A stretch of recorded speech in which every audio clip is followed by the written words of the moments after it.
What's up, guys? It's Ty here, and today I have the Week 4 NFL recap here for you guys. And sorry about the dodgy uploads. I've been really busy this week. Tomorrow I'll be busy, so there won't be an upload tomorrow. Probably there's a chance there will be. It's homecoming. My girlfriend is on the court, and obviously I'm escorting her, so that's gonna be a day thing. So I might be able to get an upload up, but if not, hopefully you guys understand. You'll see an upload on Saturday. So, I believe.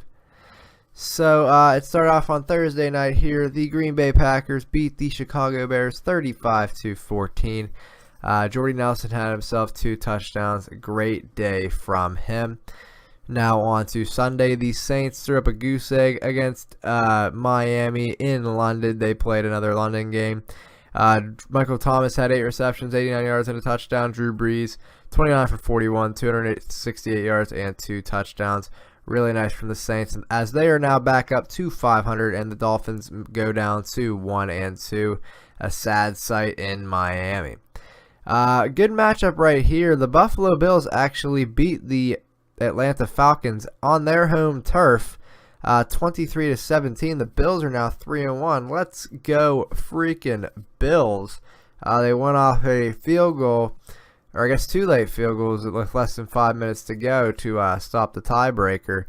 And yeah, Charles Clay, 5 receptions, 112 yards. Great day, and just good job from the Bills right there, as now the Falcons are now 3-1, but they are still a good team. This game right here, battle of the 0-3 teams. The Bengals get their first win of the season as they beat Cleveland at home 31-7. Andy Dalton looked amazing. He threw 4 touchdown passes. He was 25 for 30 for 286 yards. And Tyler Kroft, who's filling in for the injured Tyler Eifert, he got 6 receptions, 68 yards, and 2 touchdowns. Great game from him. The Los Angeles Rams beat the Dallas Cowboys in Dallas 35-30. Greg Zuerlein had 7 field goals. 7 field goals. He scored 21 points. That's absolutely insane. Jared Goff, Todd Gurley had 121 yards on the ground, and he also had a catch and run touchdown, 53-yarder, as you guys see that.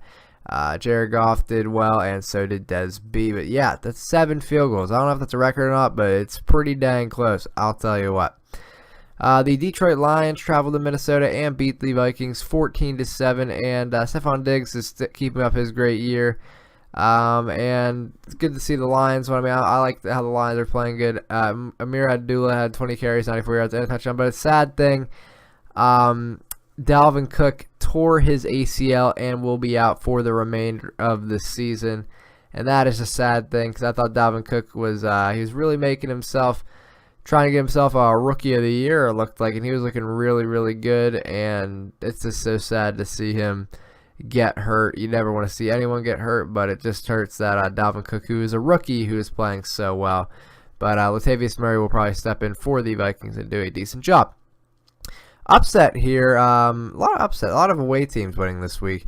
The Carolina Panthers beat the New England Patriots 33-30. Cam Newton, 22 for 29. 316 yards and 3 touchdowns. He looked like an actual quarterback. And, yeah, the Panthers went off a last-second field goal from Graham Gano. The Patriots are now 2-2, and that's like, wow. People were thinking they were going to go 14-2. I don't think they're going to win 12 in a row. They'll probably finish like 11-5, 12-4, which is still really good, don't get me wrong, but it's not Patriots good, if you know what I'm saying. This game was kind of surprising. The Jets beat the Jaguars in overtime after Chandler Costanzo's late field goal to win it. Bilal Powell had 21 carries, 163 yards, and a touchdown, and that was with a 75-yard rushing touchdown.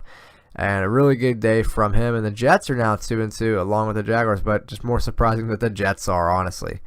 This game, Le'Veon Bell really turned it on, and the Steelers beat the Ravens in Baltimore 26-9. You see Le'Veon Bell, 35 carries, 144 yards, and 2 touchdowns. That was a great game from him, and a good game from the Steelers. They moved to 3-1. They're looking pretty good. This game right here, the Texans won 57. 57 points were scored to 14 against Tennessee, both teams are now 2-2 on the year. Deshaun Watson had 5 touchdowns. He had 4 in the air, and then he had 1 on the ground. DeAndre Hopkins had 10 receptions, 170 yards, and a touchdown, and Lamar Miller also had a touchdown as well, but a great game from him. The Cardinals beat the San Francisco 49ers to keep them at 0-4, 18-15, a really, really weird score line. They won in overtime off a field goal. Or no, I guess they went off a field goal? No, they went off a touchdown, actually. I guess the 49ers got a field goal, and then they went off a touchdown. Jeremy Brown, 8 receptions, 105 yards, and Larry Fitz's touchdown won the game for the Cardinals. Nice to see that. The Eagles keep the Los Angeles Chargers winless. They win 26-24, another weird scoreline. Keenan Allen had 5 receptions, 138 yards, and LeGarrette Blount had 16 carries for 136 yards. Really nice game from him. The Tampa Bay Buccaneers keep the Giants winless. The 25-23 game, that has to be like a score that's never happened before. That's just a weird-looking score. I love when there's weird-looking scores. Don't know why, but they went off a last-second field goal from Nick Folk, so the Buccaneers moved to 2-1. As they're actually playing tonight against the Patriots, and we'll talk about that in a second. And the Giants are still 0-4. The Denver Broncos moved to 3-1 as the Raiders moved to 500. They've lost 2 in a row. The Broncos won 16-10. AJ Derby had 4 receptions, 75 yards, and a touchdown. And the Raiders, Derek Carr got hurt for either 2 to 6 weeks. So that's no bueno for the Raiders. Hopefully they can bounce back. I do kind of like the Raiders. So hope they don't really lose a bunch of, momentum. This game right here, Sunday Night Football, the Seahawks beat the Colts 46-18. Now the game was a lot closer than you think. The Colts were actually winning 15-10 at half.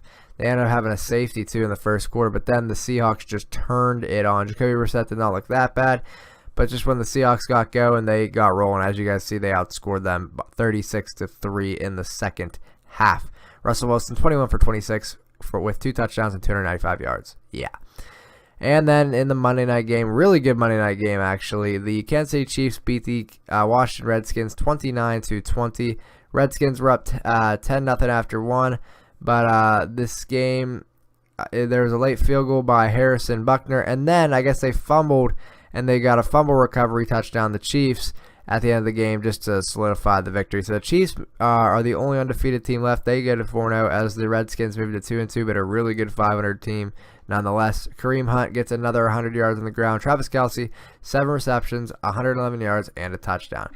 So that is all from Week 4. Let's do our little preview predictions for Week 5.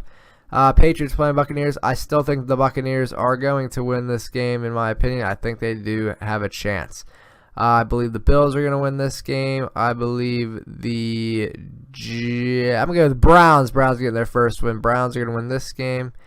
The Lions are going to win this game. The Colts are going to win this game. The Titans win this game. Giants win this game. Eagles, Steelers, Raiders, Rams, Packers, Chiefs, and the Vikings. So, guys, if you guys wanted to enjoy the video, make sure you guys like, comment, and subscribe to the YouTube. If you haven't already, it's Tyler signing off saying, I'll see you in the next one, guys. Have a good one. Later.